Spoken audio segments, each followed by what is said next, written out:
Hey guys, welcome back. If you are new, my name is Leah Toshia, and this is our permanent guest on 2 Cents, my sister-in-law Tori. You guys pretty much voiced your opinions that this should be a permanent thing, so now it's gonna be a permanent thing. Okay, so we'll play around with the name. We'll tweak the name since it's not just 2 Cents with Tosh anymore, but I can't change the email. That's fine. Yeah, it'll be too complicated to switch the email. So the email will stay the same, but this is gonna be our thing now, so yay! Thanks, guys. But if you are new to this series, basically how it works is our friends, followers, and subscribers write in to the email address listed on the screen, and they explain any situation that they've been through in the past or that they're currently going through, and then we give our 2 cents. We do try to keep this anonymous, so we ask that you use fake names. You can provide as much or as little as information as you are comfortable with. And that's pretty much it. So the more interest we have, the more frequently we film these videos and try to get them up. So hopefully we can just keep rolling them out. And today's an exciting video because we have a couple replies and updates to previous stories we've talked about. So we're excited for today's video. But without further ado, let's give them our 2 cents, shall we? Let's do it.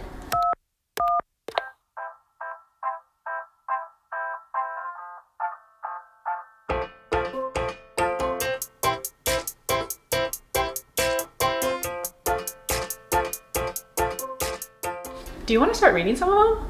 Or do you like when I read it so you can like just listen? Like, what's your preference? It doesn't matter. You can read them. We could always switch it up. You never know.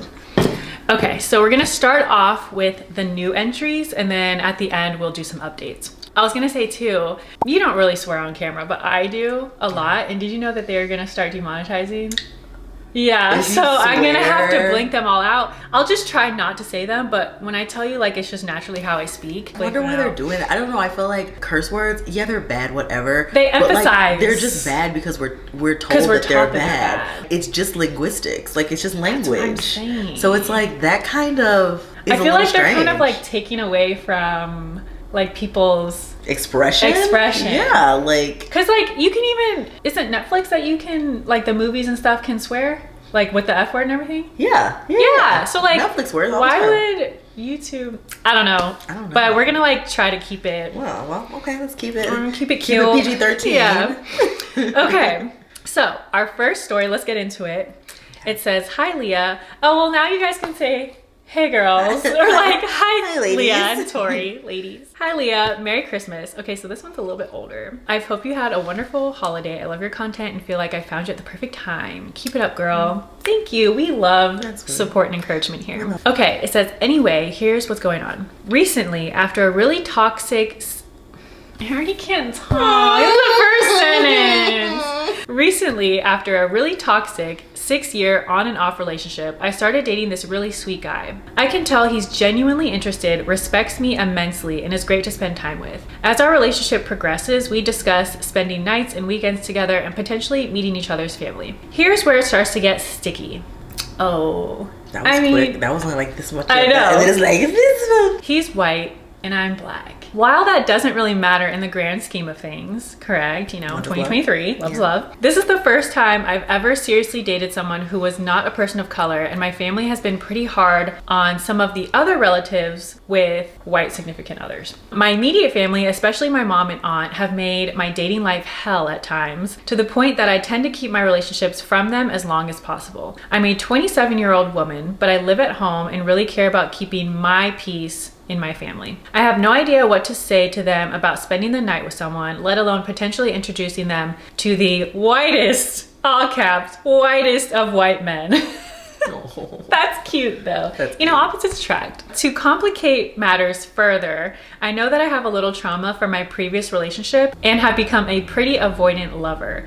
While I really care about my new beau and think he's great, sometimes I'm not totally sure if he's the one for me. I know looking for the X factor is totally an avoidant trait, but it can be pretty hard to shake the worry, especially when I know bringing him into my life fully and taking the relationship to the next level might rock the boat for a little while. All I want right now is to spend some more time with this person without my family prying into my personal business, but I know when I bring up going away for a weekend or something, it's going to become a bigger thing than I'm ready for. Really looking forward to hearing your advice. XO. XOXO Gossip Girl. This one's calm. Yeah, this one's calm. This one's calm. I think off the rip, your relationship is new. I really wanted you to tongue pop right there, but it didn't come. I was like, it's like, yeah, your relationship is new. Okay, it's new. Is new. I have found that sometimes, as like a used to be long-term, like a long-time single person to now being in a relationship, we have these like thoughts in our head, especially as women, of like timelines of when things should happen, right? And people always say like, well, girl, if you guys haven't met each other's family in about 3 months, then he's not feeling you. This, or it means that. Exactly. Yeah. So sometimes, like, based on certain situations in your life, like your family situation, you're not able to stick with those same timelines, right? Right. So in this situation, because he's like the first person that you've dated that has not been your race, and you are living at home, and you want to make sure that this is right, because you already said you're usually avoidant and you don't know if he's the one yet, I would just not introduce him to my family until I'm sure that he's the one, right? And then from there, you can, you know, decide and deal with all of the stuff that comes with that. However, as far as like going away and stuff on the weekends and like just the date nights and spending the night, I just think your relationship may have to look a little different. Yeah. Like you may not be able to do those things until you decide that this is someone that you want to bring around your family, because the questions are going to come. And as a woman, I don't suggest that you lie and tell your family you're going out with your girlfriends and go away the weekend with him, because you just never know what could happen. Yeah, I agree. Okay, my take is this: if I were you, one, though you live at home, you're 27, so you're grown, right? True. I feel like even if you live at home, you can have boundaries, right? Like your parents know that you're an adult. So I feel like you can go date and go out and come home late or come home the next day, and that shouldn't be like a problem. And like, I understand respect. Letting them know you're not coming home or whatever. And you can tell them like, oh, I was with somebody, but they don't need all the details. You don't have to be like, I was with this white man. You can just be like, oh, I'm with somebody that I'm getting to know. I'm with somebody I'm dating, but they don't need all the details right now. And I'm sure they're gonna pry. Question though, would your family like be okay with that? With me? Like if you like left and was like, okay, I'm going out with someone that I'm getting to know, like I'll be home tomorrow. Sister, I was spending the night at boy's house when I was 17. So so that's funny, because like my parents, like, you know, that would not fly in this household. So I was gonna say the last name, that household. Sister, I had boys in my room. So I kind of feel her in the sense of like, if I'm not giving them specifics about where I'm going, But you can give them specifics without saying he's like, a white man. Oh yeah, for sure. You can just say like, I'm dating this man. For sure. Not lying and saying you're with the girls or whatever, because that can also be a safety issue if something, you know, were to happen and they think you're with the girls and then turns out you're not or whatever. You can say, I'm spending time with this man. I'm 27. I'm spending that at this man's house. But you don't have to give all the details of like what he does, how tall he is, what color he is, all these things. That's true. I just wonder, like, is it obviously it's a situation of him being white and her not wanting to say that, but is it a situation where they're going to ask a lot of questions if she's just spending the night in general? They might ask questions, but even with answers, like, people can ask questions that are crossing a boundary, but you can still keep the boundary with your answers. And like, I'm sure they'll hound you to be like, when do we get to meet him? When do we get to meet him? And you'll just be like, when I'm sure that, you know, I want him in my life permanently. And they should understand that. They've all dated. They've all been young before. They know that like, you date people and it's a cycle and not everyone's like somebody you need to introduce to the family. That's my take on doing all of that. As far as like the issue with him being a white man, that whole thing, I think, like you said, until you're sure this is like a long-term thing, then don't introduce him. It's still kind of new. Just like spend time getting to know him. And like you said, there's no right or wrong timeline. And I think when we get in a new relationship, we compare a lot of the timeline to the old relationship. Like, oh, in my last relationship, I already met his parents by this time. And this, it's like, you can't compare to your previous relationships, to your best friend's relationship, to your friend's current relationship, to so-and-so's marriage. Like, everyone's relationship has a different timeline. Personally, I'm just so sick of the internet telling everyone what they should be doing in relationships. Yeah, or like saying, or like over dissecting. Like, yes, there are times when, oh, if a man's not doing this, it could mean this. It could mean he's like not trying to commit or whatever. Sometimes true, but sometimes it's just if something works for someone's relationship, it works for the relationship. It just works for them. Yeah. You know? And again, going back to like the race thing and the meeting of the family, if you do, like, let's say date this man for an extended period of time and you're like, okay, it's time for me to introduce him to the family, I'm going to meet his family, blah, blah, blah. I think both of you just need to first be on the same page, but two, make sure you have strong enough feelings and like no longer having that avoidant issue to where other people's opinions aren't going to sway you. Infiltrate, yeah. Yes, because you know in your heart how you feel about this person, and that if family members do have an issue with it, that you're ready to go against the grain because you're so sure. If you're not in that place where you're so sure that you can go up against aunts and uncles and parents and siblings and like stand up for you and this person's partnership, then it's not time to meet them yet. You know? Yeah, take her advice. I am such a when it comes to my family and boundaries. It's just like literally every person I think that I've dated, like I'll tell my mom and my grandma, and they're like, pictures, let's see, and it's just like they're gonna see. Like, why would they ask me when I tell them everything? That's true. She's really close with her mom and Nana, and they like talk about everything, which is great. I think that's great. And we just grew up with different. No, I wish I was more like you in the sense of like put boundaries down, do this, do that. Like, I'm just not. I think that comes just from like, I think it also just comes from like, I don't want to say I have lack of respect or I have growing up. I feel like you were always very respectful of your parents and you never had like that really bad teenage phase where you're just like, I hate you, you ruined my life, and you're just like a huge brat and like a huge to like everyone. I very much had that. So like, I think it's just because I grew up, I'm a brat. So like, it's very much like, I'm gonna do what I wanna do, no matter what anyone says, no matter if it's my parents or whatever. And you've always been more respectful in that sense, that you're not gonna do. Yeah. To a certain degree. You're probably thinking like my dad's like in the military, if like you didn't know that he wasn't. Yeah, but he's not. He definitely ran a tight ship. But I wanna ask you, I know you do share everything with your mom and your nana. And like, they want the pictures and what does he do and all these things and like all the details. Hell, and my dad too. And your dad too, shoot. When they have opinions, do you feel like you start to be like, oh, well, like say you really liked a guy and then you know, share all the information and all of a sudden they have all those opinions. Are you like, I hear your opinions, but I still like him how I liked him before I told you? Or do you think it sways you and you're kind of like, oh, maybe he's not as good as I thought? Like, so I get what you're saying. I will say this. Every time I've ever like told them about someone, what I say about them and what I truly feel about them is what inherently forms their opinion. Okay. So if you're talking bad about them, they don't like him. Exactly. If you talk good, they're like, oh. Exactly. So I think that's the problem with sharing so much. And I wonder, you know, in her email, it said like her mom and aunt have like ruined her relationship in the past. I wonder if it's because if you share anything bad with family members, especially when you're close like that, they don't forget that. They don't forget. And now that person, they may not even have met that person, but their opinion of them has changed. And then now it's not going to be the positive outlook and the positive conversations. It's going to be them looking for all the negative things because you already planted that seed. So what Leah said, make sure you really like him before you even mention him to them, because if you're on the fence, you're going to be explaining who he is to them on the fence, and it's gonna even if you don't think you're doing it, it shows in your tone and what you're saying. And you know, if they ask how you met, how this, how that, like it'll easily infiltrate for sure.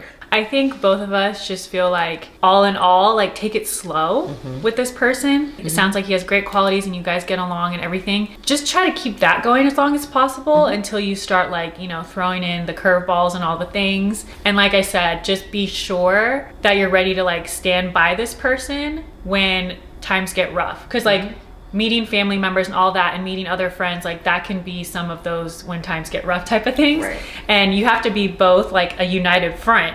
Before, if you're not a united front and you go into like some chaos, y'all are gonna get ripped apart. So you have to make sure like you're both in that place of like security and trust and all of that, so that you guys can go head to head with whatever. It's my person. Yeah, and like and be able to like stand up for each other. So we're wishing you the best of luck. If throughout this year things continue to go great and you end up like meeting each other's, let us know how it goes. Okay, the next one is titled is this relationship worth it? This seems like a relationship, right? I guess episode. it's like going into Valentine's Day. Like people are like, relationship. That's a whole other topic. Like when did you start dating like right before? When you started dating in like November, it's weird when like Valentine's Day or January. I did. We started, our first date was like, it was before Valentine's Day. Cause I remember we watched the Super Bowl together and we first started dating. That was like our 4th date. Yeah. And then it was like Valentine's Day. Like, it's like, what do you do? Do you not? What do you do? I personally feel like if you're not like dating them, like they're not official, they're not expected to do Valentine's Day. You cannot assume if you're not dating. You can't assume. You just have to, if they do surprise you with something, that's just a bonus. It's a bonus, but you can't have it as a requirement. Right. Because I started dating your brother November, so like kind of right before the holidays and stuff. But the twist was we only saw each other in person one time before Valentine's Day.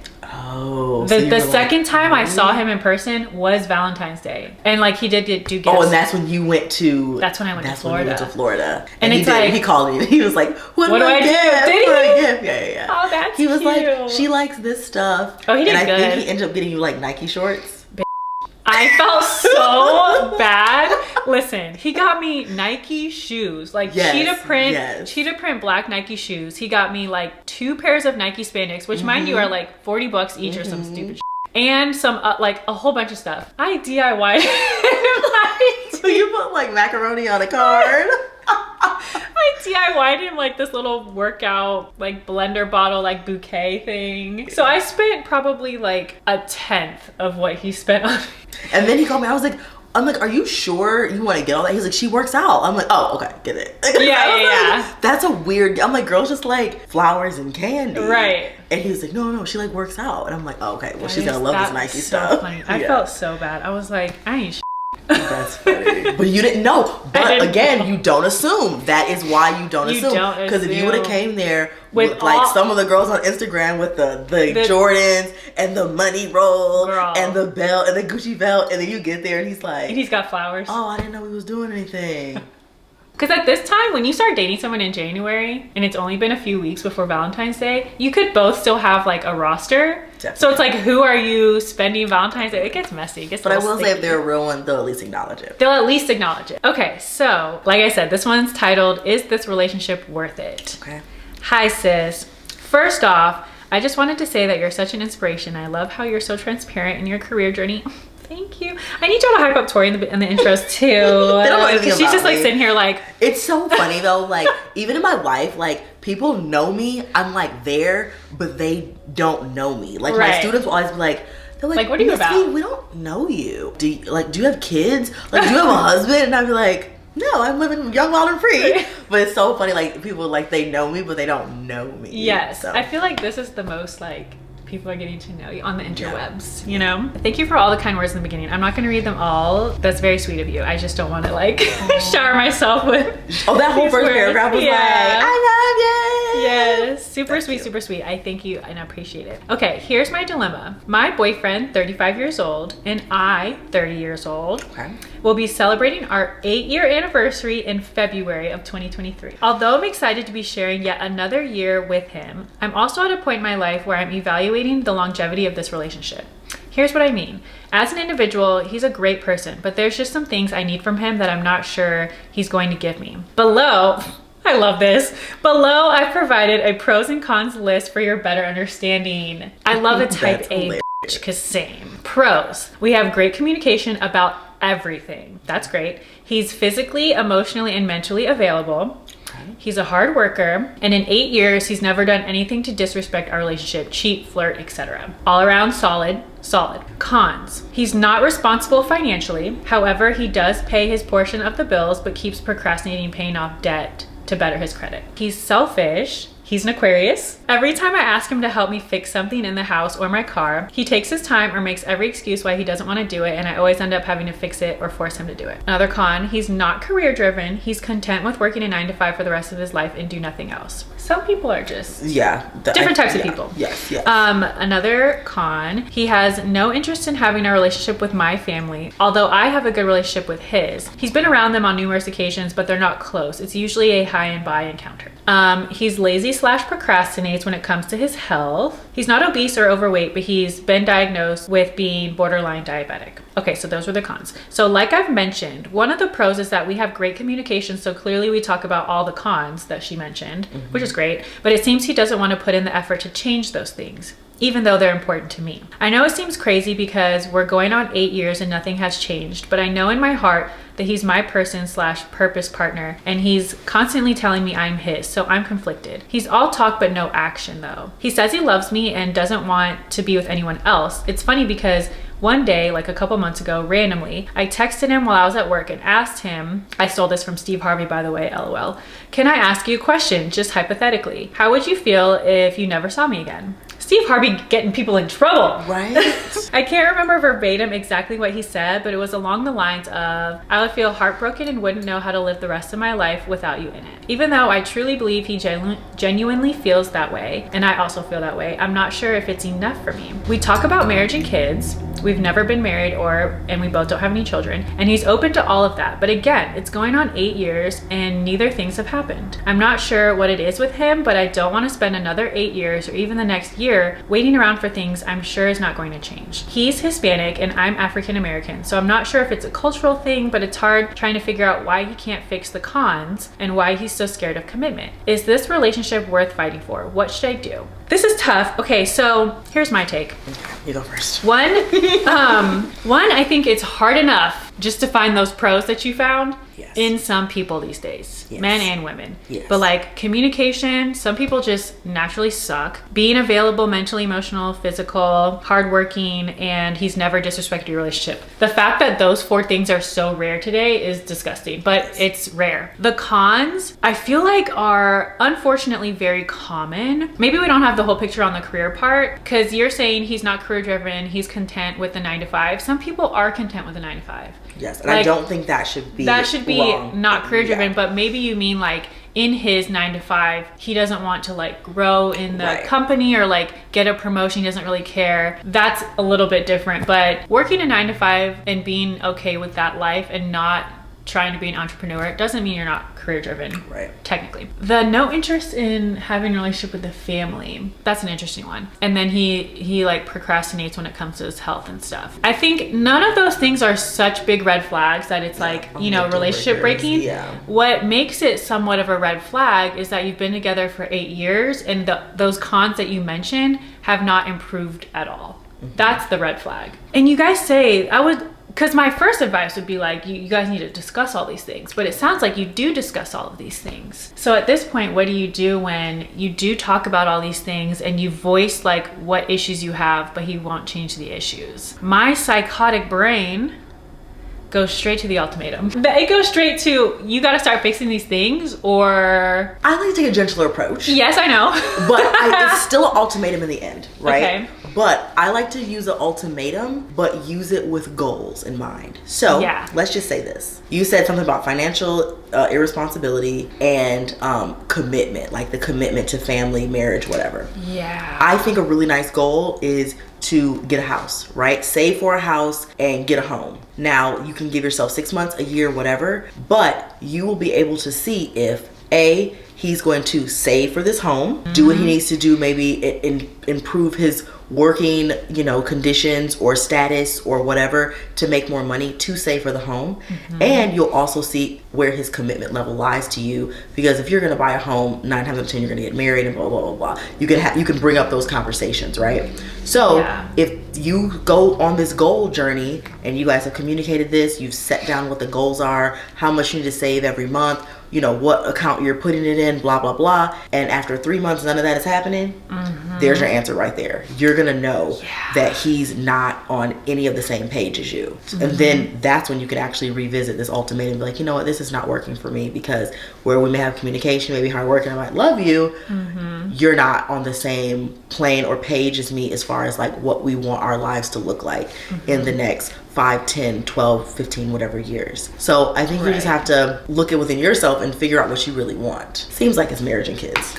I think it's clear what you want, which is the family, the kids, him to get along with your family, you get along, you know, the whole dream life of the family and the dynamic, right? The American dream, if you will. The thing is here, and why I say like I would hit with some sort of level of an ultimatum, is because 8 years in, he's comfortable. He has no reason to change any of these things, because in 8 years of him not changing his finances, of him not, you know, helping you fix stuff around the house, of him not taking his health seriously or whatever, what threat did he have that you were gonna, that if he didn't make these changes, something bad was gonna happen, like the end of y'all's relationship? He's so comfortable, there's no reason for him to change. So at this point, though, maybe it would have been better to implement these things a little bit sooner, like whatever, life, you have to start implementing something to where, I don't want to say he feels threatened, but like, you know, in the beginning relationship, a man is afraid to lose you. He's no longer afraid to lose you, because at this point, you're not going anywhere. Right. Which you could, because like you're only 30, like live your best life. Right. But in his mind, like y'all living cozy and comfortable. Why would he change any of these things when nothing's gonna change? There's no repercussions for him not changing these things. So I think you need to implement like you were saying, but you have to be like stern and like say, I need to see changes in this area, and this area. If I don't start to see those changes, this discussion we're having right now is going to be a completely different discussion in 3 to 6 months or whatever. So that he knows that you're serious, one, and he takes it serious, and that he knows that if he doesn't make these changes, like this cozy life he's living is not going to be the same anymore. Exactly, because like the words and the communication without action don't mean anything. They don't mean anything. So y'all can communicate. And I think too, since we got a lot obviously on his side of like what we're seeing as good and bad, I'm wondering, because this would be an issue for me, is if like, what are your goals and things that you're working on? Because if it were me, let's say I have a fitness goal, a finance goal, a career goal, and I don't know, like whatever my little goals are, right? Let's say I have them, and anyone clear as day with eyeballs can see that I'm working towards the goal. If I'm doing that and my partner is just sitting over here on the couch, to me in a relationship, you don't have to have the same goals, but you both have goals. And I want us to both be working on our goals together. So if I feel like I'm over here getting up early, going to the gym and like doing all these things and staying on top of it, and my partner is over here doing nothing, that's gonna bother me. And I'm gonna be like, why aren't you working on your goals? I'm working on my goals. So I'm wondering if you have any of your goals and you're working on yours and he's just doing nothing, or are you kind of both just chilling so he doesn't feel like, you know, maybe he's feeling like, why do I have to do all this shit and you don't have to change anything? Because that could be a dynamic too that we're not seeing the other side of. And I also feel like a lot of times too, especially when you're talking to your partner in a relationship, you have to say what it is you're, you know, want to happen, and sometimes you just have to let them do it, right? Like my boyfriend, for example, he really has this goal of going back to school and getting into another career. We talked about it for a long time, didn't mention it for a long time, and then I didn't know because we hadn't talked about it, but behind the scenes, he was putting things in place to make it happen. Putting it in place. Then by the time we rechecked in, he's like, oh, well, I've done this, and this. So it's like sometimes I think as women, we have to just like let men do their thing too and not stay on them so much, because then it's like it's almost you're like their mom. That it's almost like some people, I'm like this, the more people kind of hound me, the more I don't want to do it. Like I'm like, stop telling me what to do. If you keep telling me what to do, I'm not going to do it. Or it can even make the person feel bad. It's like they may have had intention to do something that day, and you know the day got away, they couldn't do it, and now during this check-in, like they have to say, oh, I didn't get it done. So it just you almost like you get discouraged. But I think you're pretty self-aware in the fact that if you don't start to see the changes are never gonna happen. And then at that point, then you can decide, like, it's obvious that even though you have all of these pros, what you're actually looking for in a partner is what he's lacking. So you got to go find that in the partner that you get. I think we get stuck on, because it's so hard to find like decent human beings today, we accept the minimum as like, oh my God, I can't let this person go because he doesn't cheat on me. He shouldn't. I'm not good at this, no person. He shouldn't. So like that shouldn't be an expectation. Like all the things you said are great. Communication skills, great. Emotionally, physical, mentally available, great. Hardworking, great. Never cheated. All great things, but all the very freaking bare minimum. Literally, I've experienced this. Like dated someone, had amazing banter, super funny, could talk for hours, but nothing else aligned. In college, right? When I was a freshman, I was obsessed with this Kappa. Girl, he was fine. And he was like a junior. He was a junior when I was a freshman, and I was in love with this man. Okay. I fantasized him from afar. I never talked to him. He was an upperclassman. I was a little freshman. I was just like looking. Yeah, those shoulders got you, huh? Yes, the girl and the cane. I was into it, right? So then, as I think maybe I was a sophomore by then and got dumped. I was single. I actually meet this man and we went on a date. I thought this man was perfect, right? And he was a gentleman. He opened my car door. That had never happened for me before, which is also a bare minimum, but I was just like, oh my God, he opened my car door. He like pulled out my chair, like such a gentleman, super smart. Wasn't a dog anymore. I think he got that out of the way when he was like a freshman, right? He wasn't a dog anymore. He had a great career. He had a great plan. He already had a house. He had a car. I was like, yes, checking the boxes. House, car, career, smart, doesn't, you know, loyal, gentleman, da-da-da. We went on like 2 or 3 dates and like zero chemistry. And I like really was trying to force the chemistry because he checked all the boxes.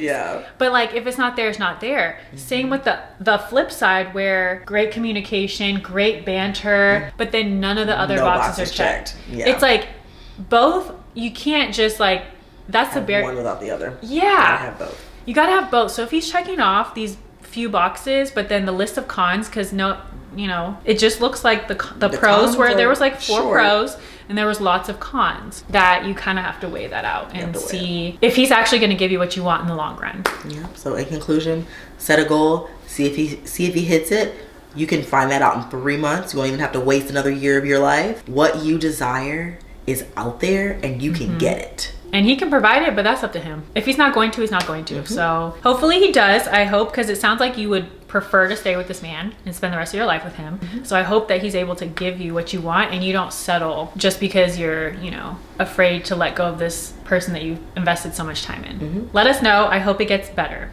Okay, this one is just friendship advice. Leah, I love this series along with my TikToks. Yay, love that. Thank you guys. Okay, this one's a very just general question. Can you give any advice for maintaining long distance friendships? Yes. We both have long distance friendships. Yes. What you got, Tori? I have all long distance friendships. Yeah, all of them. Because I just moved here not too long ago, and all my friends are either in Los Angeles, where I left, or in Michigan, where I went to school, or have moved to wherever they moved to in America. The only thing you can really do to maintain long distance relationships is communication. That's like the word of our lives. Literally. Communication. You have to communicate. Literally, that can be down to, I always had one friend, love her. She's one of my sorority sisters. She always scheduled like our meetings. Oh, she did? It was so funny and like it was so formal, but it was because she was still in school getting her PhD, so everything she did was very scheduled. But she would literally schedule. And when she did it, I took it so seriously. I would always like be in front of my computer because we would FaceTime, or I would like go to a Starbucks so I could have this meeting because I didn't want to cancel it, right? Because it had been scheduled so far out in advance. So I just think scheduling that time, it doesn't have to be that formal, but scheduling that time for your friends and not dropping the ball. It's like accountability. So if you have something scheduled, keep up with it. Don't say like, oh, hey girl, I don't think I can like make it, and like cancel at the last minute. I have a problem with that sometimes because I'm a Gemini and sometimes I'm a flake. But you really do have to, if you want to cultivate those relationships and maintain them, you really have to like put the effort in and just go above and beyond to like keep up your word. I think personally that friendships should not be hard. I mean, relationships require a little bit more work, I guess, but I think friendships shouldn't be forced and they shouldn't be that hard. So my friends, like my best friends, also don't live in this city. I have friends in Houston, friends in Tampa where I left from, or like you said, friends just moved to other states or wherever life took them. I think at this age, when we're all adults, we all have things going on. We're either married or not, or dating or whatever. We have careers. We're trying to like all stay above we're just trying not to drown right now. I think obviously as adults in general with all these responsibilities, it's hard to make time sometimes for conversations or trips or whatever, right? So for me, the most important thing with my friendships is that like we all have the same understanding that life gets in the way sometimes. We all have the understanding that all of us are busy, and if we don't talk for X amount of time, nobody's butthurt. Nobody's sad. If someone if someone cancels a trip or planned on going on a trip and no longer can, nobody takes it that like we know that we're not just out to hurt each other's feelings. Right. There's like a reason for things. I think having that understanding as either with a friend or a friendship group, is that you all understand each other's intent. And everyone's intention is to see the other person successful and see the other person happy, and nothing is taken that offensively. Right. I personally, for me, that's one of my boundaries. I can't be friends with a high maintenance person who takes everything personal and like, it's like, there are people like that and they're entitled to be that way. That's who they are. They need more communication. They need more like, in-person trips and all that stuff. That personally wouldn't work for me because I ain't got time. So I think you have to find the friendships that work for you. If you get older, I think this is something that people really struggle with. When you're in high school, it's so easy to have your besties. You see each other every goddamn day. Even in college, you're within like a 5-mile radius of everyone. Yes. Once you get older and those friendships you've had for your whole life or just college or just high school or whatever, when they start to kind of distance themselves, some people just can't handle that. And they're like, they're not my friend. That means they're not my friend. That doesn't mean that. It just means we're all really busy. If you're friends with someone that you can not talk to for a couple months and then pick up the phone and it's like no time has been lost and neither person has bad feelings, that's a friend. If a friend takes everything personally, thinks everything you do is out for them or to hurt them or whatever, or they're jealous, that's not a friendship. So I feel like my advice is that it should be easy to keep a long distance friendship if both of you truly like love each other, support each other, and are understanding. True. If you're not, maybe the friendship that's long distance and isn't working and it's a lot of like underlying negative feelings, that might be a friendship that needs to just fizzle. Yeah.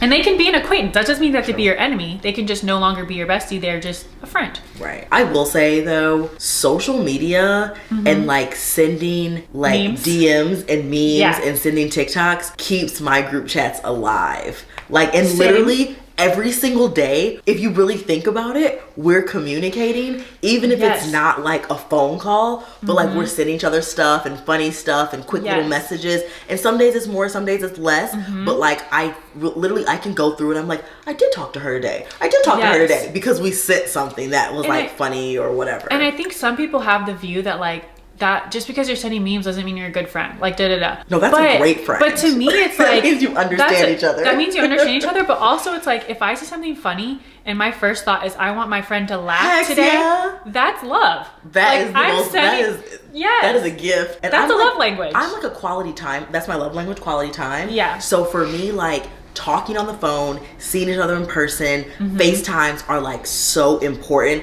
I don't care about gifts. I don't care about words of affirmation, really. Like I don't care about any of the other ones. So when I get memes and share memes and all of that or whatever funny stuff or DMs, it's like it really makes me feel connected to these people. Yeah. And I pretty much do it like constantly. Like it's like all day, like I'm sending something or whatever, and I literally feel like all of my friend groups, I talk to someone like at least once a day. Yeah. So that's our advice on that. Our 2 cents on that. Yeah. Ooh.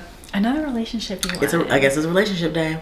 Okay, maybe we should just jump to updates. Yeah. Okay, that's fine. I'm done with that. Okay, because one's short, but one's detailed. We love the details. Let's jump to the updates. Okay, yes. So jumping into some updates. This one originally was titled Friendship Problems. And just to recap, this was the story where... Was the sisters? Oh, no, not the sisters yet. Okay, so this one was the one of the best friends of over 10 years and her had a falling out. There was a big misunderstanding. Did you listen by yourself or this? I don't know. Maybe I should just read it. Yeah, just read it. Okay, so this was the previous story. To keep it simple, one of my best friends of over 10 years and I had a falling out. Long story short, there was a big misunderstanding and we never got the opportunity to talk about it. It was simply a block and delete situation. We've had falling outs in the past and I honestly think we never dealt with the root of the situation. We've always just become friends again. Okay. You know, sweep it under the rug type thing. So this falling out happened June of 2022 and they hadn't spoken since. And this was submitted in October. Okay. So they're both grown, 27, and lately the person who wrote in had been feeling sad and missing their friendship, especially as life is progressing, and she wants to share these moments with her friend that she's no longer friends with. And she was asking, should she reach out or let things be? I think I did this one solo before you came in. So my advice was like, yes, if you feel like it's gonna be good. No, if you feel like it's a lost cause type thing. Got it. So the update is she was still so scared to reach out. However, on her birthday, her friend reached out to her and we were able to squash the situation. Thanks so much for your advice and keep doing your thing. So wow, yay! Look at God. It's almost kind of like manifesting. Exactly. Like sometimes when you're thinking about a person so much and just having them on your mind and stuff can kind of, you might have manifested that person reaching out to you. Energy transfer is real. Yes, I love that. Yay, I'm glad. That's a good And I'm update. glad the conversation went well. I hope it was, you said the situation was squashed. Hopefully that wasn't another sweep under the rug. Hopefully like we got some deep, you know, feelings out and everything. I'm just glad you guys rekindled. I know, cause yeah, like in this lifetime, life is too short to just like not apologize or not have these conversations unless it's not gonna be good for you. Right. Okay, this next update is very detailed and I'm so glad. I don't think I should read the whole first one, but this one was slightly recent. Okay, so this one was titled Ex-BFF Advice. This was another friendship of over 10 years. And oh, this was the one, got it, I remember, you'll remember this one. This was the one where the friend was a little bit younger than her and she had to do everything for her and felt like her mom. And then she got mad at her when she needed help with some guy who put her in a dangerous situation. And this one was when we said, cut it. Because like every time they don't, like they get back together, she feels bad after they get back together and become friends. Yes. Yes. So they said, thanks so much for reading their situation on the channel and the advice that you and me gave. Okay, a little update. Oh, this was the one, hold on. This was the one where they had cut each other off and then they were gonna see each other at the party. At the party. Yes, that was what it was. And I was like, yes. And I said to keep it cute at the party. Cute. Yes. And I was like, I would be like, no conversation. Yeah. Okay. Oh my gosh, they met at the party. Honestly, I want an update from everybody, but like this one in particular, I was like, because we knew you were going to be seeing this girl. Party. Yes. Oh my God, I'm so excited. Okay. Weird. Okay, so it says a little update. The party thankfully went well and there was no drama. Okay. I know. We literally were at the open bar feeling awkward and it went something like this. Her. Hold on, let me play two parts. Her. So, should we ever talk about what happened? Me. I mean, I guess, if it's not too awkward. Her. I mean, that's what alcohol is for. And then we took shots. LOL.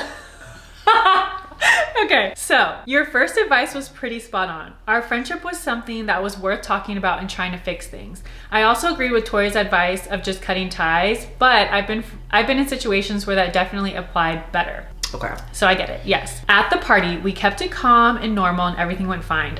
Fine. A week later, we decided to meet up and have drinks and talk things over. She actually got really drunk and apologized for everything. But before that, we spoke about things and apologized with her taking more of the blame. Okay, she takes some accountability. Period. She said she was wrong to just cut everything off for a dumb reason and was just afraid to reach back out because she saw how things were going with my life. On the outside, of course, it looked great. I finished school, I moved out, and I started doing content creation. I told her that I could have reached out as well, even if it was just to check on her. So a miscommunication where like social media is our highlight reel, obviously. Right. So then you're like, oh, well, they've moved on. They're so happy without me. Right. I'm not going to reach out. But y'all were both thinking that. Exactly. You know? Okay, like, because remember, she had seen her like with her other friends or whatever. But then she saw you doing your thing and you were both kind of like, oh my gosh, I missed like the other person doesn't miss me. Right. She also told me that she ended up staying with the guy she had issues with, but it was one of the worst relationships she had ever been in. So that one you kind of just had to let her learn for herself. And that probably was a factor in why she was so like distant and being weird at the time. Yes. Petty me would have been evilly satisfied with hearing this, but the real me just felt bad. She told me everything that happened with him and how she ended things and how things are with her. We gossiped, drank, cried in the club, bar, LOL, and made up a sappy TV show, and I loved it. We're kind of back to being best friends again, but I can tell we're both in a good place about it. She works and we chat once in a while, and when we do, it's like normal. I don't sense any animosity that I thought would be there, and I feel better about our relationship now. Okay. The best part about it is now we can spill the tea about all of our other friends. It feels like a new season of reality show is out and every week we have a new episode. LOL. Thanks so much for taking the time to read everything. You and Tori made amazing points, some of which came up when my friend and I were talking, and it felt so good to hear someone on the outside give their opinion. Can't wait to watch more. Love you girls. Those are both really good updates. I love that. Oh my my heart just felt warm, like when the Grinch's cold, Yeah. ice cold heart, like it grew a couple grows. sizes. That's how not that I'm cold, but like, you know, when just something, like we helped somebody. That's and that's good. the whole purpose. And I'm so glad that it worked out. I know. That's like such a good update. Such a good update. And she took accountability, which is why we were like a little unsure. That's good. That's and good. It kind of like affirmed to me that like it's good to have two people's opinions. Yes. Because I say keep it cute. You said chop that hoe. But you said it's worth it. And I said it wasn't. Right. So you needed both perspectives. You needed both perspectives to weigh your you options. weigh your options. And then it worked out. I love that. And they were both really good. Both great updates. So yes, I'm glad we finally had updates this episode because we just want to know. Like we're invested. Everyone who's watching, we're all invested in your life now. Yeah. In a I positive know, like, way. did you take the advice? Did you not? Did it work? Did it not? Yes. Like all the things. Like did you have any aha moments when you were listening? Right. Well, she said that she took some of the stuff we talked about into their conversation, which is great. It's good. Because maybe it's something like you didn't necessarily think about. It's like a girl chat. I mean, boys are welcome too, but like it's cry a a girl thug chat. cheer. I know. I love that. I think we're gonna cap it there today. Okay. We have a couple entries for the next episode, but only a couple. We're running a little low, so if you've been on the fence, I've had people DM me on Instagram being like, I think I should write in, but I don't know. I'm like, girl, write it in. Just write in. Just like write what's the worst that in. can happen? And as you can see, someone just asked a very general question without any details. That's fine too. Yeah. If you just want our perspective on a topic, preferably not a political or yeah, no political religious topic. yeah, preferably not but that. yeah, like friendship, relationships, Life, family just- dynamics. yeah. Anything. How fashion advice. Girl, period. Whatever. Makeup, beauty. Whatever. We're just here to chat. And also, I was thinking about this because there's so much drama going on with like celebrities and influencers and TikTok. And It's this been is one kind hell of a week. Bitch. I want to know All what's in going one on in week. the cosmos, honestly. Well, since this is kind of like, we're just chatting now, but because it is kind of like podcasting in a way, and I do want to at some point put this on podcasting platforms aside from just YouTube so that people can listen on other platforms. I always want y'all's input because y'all are the ones watching. Oh yeah, answer this in the comments. Like Yeah, answer yes, the comments. I want to know your preference of this. Obviously, we're going to give our advice and read your entries, but episodes so that we can keep doing them. Let's say we only have 2 entries. Mm-hmm. In that episode, instead of just making it a really short episode, which we could also do, like, would you want episodes that are just shorter because we don't have that many entries for that week or whatever? Or in those episodes where we don't have as much to discuss, would you guys want us to discuss just other topics that are either going on right now in the media or whatever, or just like, I know like Manny and Laura, I don't know if you watch their podcast. I do. I do too. They do their pit and their peak? No.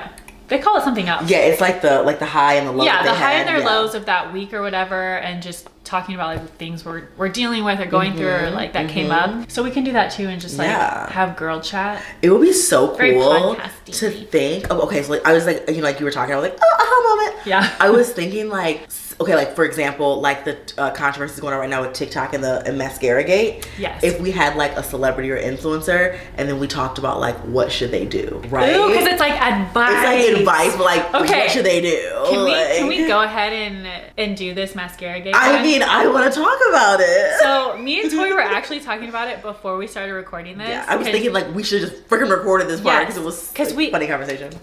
That's fucking genius. I know. Which a couple of you guys have commented that if we don't have enough entries to give our advice on just other things. And it's one of those things where like, y'all said this to me, but it didn't click until she said it to me. So sorry. And it just clicked when you were saying right. it. I was like, what? Is this meant to be? So, okay. We were literally, as soon as she walked in the door, we were like, Mascara Gate. So, can I give my 2 cents first? Please. Okay. Because it's like fresh. Yes. So, if you don't know, what's happening right now on TikTok, like the biggest controversy on TikTok right now, which is like, people are dying, Kim. It's not that big of a deal, but like it is at the same time. So Mikayla, she's a huge TikToker with like 8 million, I don't know, 8 million-ish maybe followers. 10 So now. like, Yeah, we're it's talking crazy. big. Okay, and she does makeup reviews for products. But this past week, she did a collaboration or like an ad with L'Oreal and their new telescopic mascara. Unfortunately, she thought it was a good idea to review this mascara and then put on falsies and then gaslight everyone and say in her comments that she did not put on falsies and it's just the mascara and the mascara is so great. But it's very obvious, like if you have eyeballs in your head, that there are falsies on her eyes. Yes, as a makeup artist, it was 1,000%. Honestly, you don't even need to be a makeup artist. Yeah. Like Vic could have seen that. It's very obvious, right? And so she's been silent ever since, and everyone, it's literally breaking TikTok right now. Everyone talking about all different views of it. That one, people already don't like when influencers do ads. So to lie about the ad, it makes influencers look bad, which then makes people not trust influencers at all. But influencers have to do collabs in order to get paid. That's literally how they make money. So it just sheds a negative light on influencers in general, lying about products that they're recommending to their following. My take on it, like my advice of what she needs to do next, because it's really bad. Nobody knows how she's gonna come back from this. I think she needs to do an apology video, which I know people hate, but the apology video needs to be very specific and cannot include certain things. So one thing her apology video cannot include is tears. Do not shed one tear, because you weren't crying when you uploaded that. No tears and no excuses. She cannot get on camera and say, I'm so sorry, but I was stressed. I'm so sorry, but. There can be no buts. No. It needs to be, I up. She needs to take accountability. It won't happen again. I will take the time to try to rebuild your trust. Period. That's it. If she puts one iota of a butt in there, or a piece of water, people are gonna eat her alive. But you had a completely different. So I am very curious if she is going to not address it and just move on at business as usual and just act like this never happened and give her next review of, I don't know, Juvia's Place Foundation. Like, I need to know what she's gonna do. Or is she gonna do what you said not to do and go on camera and cry? And start crying. Because people do that all the time. It does not work. Or blame it on something else. Or I would like to say 10 out of 10 times, if any influencer gets online, YouTube, TikTok, anything, and starts crying, or starts explaining, that's the thing, explaining why they did this, that, it just does not, it's never gone. I'm talking the only apology videos I've seen go well is when people don't make excuses and take accountability and just leave it at that. And people literally in the comments are like, that's how you apologize. That's true. And I think at the end of the day, all you can do is just lay down the facts. Yeah. Like, I mean, not to jump to another controversy, but Keith Lee, who I love, watch all his videos. He's a food critic. Yeah. And he had a little controversy with someone making a TikTok that ended up going viral that said, basically they had a meeting. He stole her idea. And, you know, pitch? Yes, the pitch idea, and like took it to another company and cut her out of the deal. He came on, his wasn't an apology video, but he literally sat in front of the camera, close in front of the camera, gave the facts and said, I wish you well, but I did not do X, Y, and Z, and I'm here to clear my name. And it was effective. I am a huge advocate for, like, if I were ever in a situation like this, I'm not apologizing for shit I didn't do. Right. So if I didn't do it, I'm not going to get on camera and say I'm so sorry and take accountability for something I did not do. So in his case, if what he did was not what she said, I would just explain. But I think the approach is the same for both though. If you didn't do it, explain why you didn't do it. Facts. Yeah. If you did do it, explain why you did do it. Facts, and apologize and move on. But both of them have to be facts. Like, it has to be like, I am sorry, I did this. I agree. If Mikayla is really like, I didn't do that, in this case, unfortunately, she would have to prove it. But in other cases, like, if you truly didn't do something, don't apologize don't apologize. But still say the facts. But still say the facts. Yeah. But yeah, Either way, you gotta address it. But as a viewer of Mikayla, or if it was someone else that you really love or whatever, and they did something controversial and then just went on like nothing ever happened. As a viewer and a fan, would you view it as negative that she did it that way, or just like, oh, okay? I would view it as negative for sure. Okay. Even me knowing and being like really educated about makeup and knowing the influencer game and like, you know, respecting it and like moving on from it, I would still kind of look at her sideways like, wow, she really doesn't care about anybody's opinion. And I think in the influencer game, it's like, it sucks because, you know, in every aspect of life, it's like, don't care about what other people think. Do what you want to do. Or like, you don't have to explain yourself. Yes, but when you're an influencer, you do. Yeah. Because people pay your bills. It's almost like a celebrity. It's like, they shouldn't have to explain themselves, but they do because their likeness and people, you know, buying their tickets or buying their concert tickets or, you know, making them their hero pays their bills. So you are there for the people. So it's like you gotta kind of explain yourself to your constituency. And if you don't, you look like someone that's insensitive and don't care about your fans or subscribers or whatever. That's how I feel about when like an influencer or like celebrity that has a very public relationship says like they don't need to, or even their fans are like, they don't need to tell you guys why they broke up. Yeah, they do. Because you put it out there. If an influencer, their brand is them and their life. Yes. And they know that you're married and your person is in your video sometimes or whatever, then yes, you need to explain it. But on the other hand, if you're just like an athlete who's married and they get divorced, his or her as an athlete, you know, fame is not... It's not based on that relationship. It's not based on their life and what they do on the weekends. It's just how they play sports. So in that case... If you want basketball-wise with that guy... Period. You gotta then explain. It's different. Yeah. But if you didn't put that... Oh, sorry. If you didn't put that out there ever, then no, you don't need to explain whatever. But if your brand is like... Even Mikayla, going back to her, there was a video she had put out because she was upset that people were talking about Cody, her fiance. And yes, to a degree, I do understand why she was upset and why she doesn't feel like she needs to share any part of his personal life. But also, she put Cody in the limelight. If you put him out at all and then y'all break up or something, you do have to explain it, because you're the ones that we know his name because of you. We wouldn't even know his name if you didn't put him out there. And there are actually influencers that are makeup, beauty, otherwise, that you don't even know if they're married. You don't know anything where, about their you don't life. know what city they live in. Yeah. So it's like there are people like that, but I agree with you. If you make any part of your life part of your story, you do have to explain. And I think if in that career, in the content creator space, you have to be very, very cognizant and careful about what you add to your story, because once it's in there, it's in there. It's in there. Once you open that gate and become able to monetize off of it, you gotta take what comes with it. Yep, it comes with it. And that's just the name of the game. If you ever break up with me, we have to tell people. A whole like press conference. Like call her daddy. Yes. That was all public. That was public. I used to watch another influencer, Aaliyah J, and her boyfriend at the time. They broke up? Yes. Wait. Oh, Wizard Kelly. Yeah. Now that's talking. Wizard Kelly. Remember Aaliyah J and Wizard Kelly? Wait, when she got her BBL? Was she with him when she got her BBL? Yeah. I know who you're talking about. Yes, they had a whole channel together. Oh, they did. And I watched every episode. And when they broke up, like, they had to address it. Yeah. And I was gutted. Honestly, I was sad because their videos were funny. They were like eating the car. Why'd they break up? They never really said, well, I think it was like grow apart kind of thing. Oh. But they still had to let us know. And then they dissolved the channel. Before we wrap this up, one thing I freaking hate, and I get why they do this, is to like put up a boundary, which I respect, but I hate it as a viewer when they give a generic ass statement like, we grew apart. Who cheated? Tell me right now. Like, I'm singing like a canary. We might both be sitting there, but I'm like, yeah, we're breaking up because he cheated.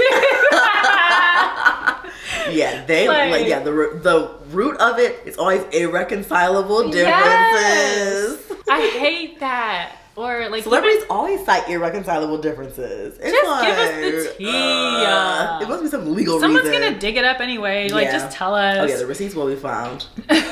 For sure. There's a freaking digital footprint everywhere these days. Okay, but now I love this section. I know. Like, oh my god, we have to do it every episode now. Okay. Yeah, let us know if you like this little segment at the end, if we should add it in. We enjoy it. So. I thought about something with the email address that she's gonna post on here. Don't forget, if there's just like a celebrity piece of like should they or shouldn't they, just like put it in there or put it in the comments, so then we can like address something. Yes, great point. If you don't have something you need advice on, but you're like, ooh, I want to know their advice on, what's their advice on Karen and Charisse, like who's in the right, who's in the wrong, whatever, and you want us to talk about that specifically, just put in an entry as well and just like say like, hey, what would be your advice be on this or whatever. Yeah, so it doesn't have to be about you, right? That was a great episode. I feel like the vibes were there. The vibes were there. But yeah, thank you guys so much for watching. Again, we're so grateful for all the love we're getting on these videos. This is a permanent duo now, so I'll probably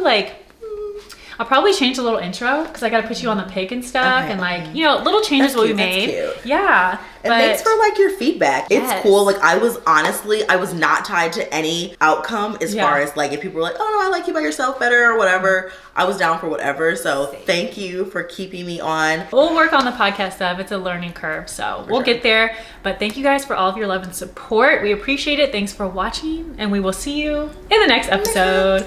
Bye. Kinda new with apologies.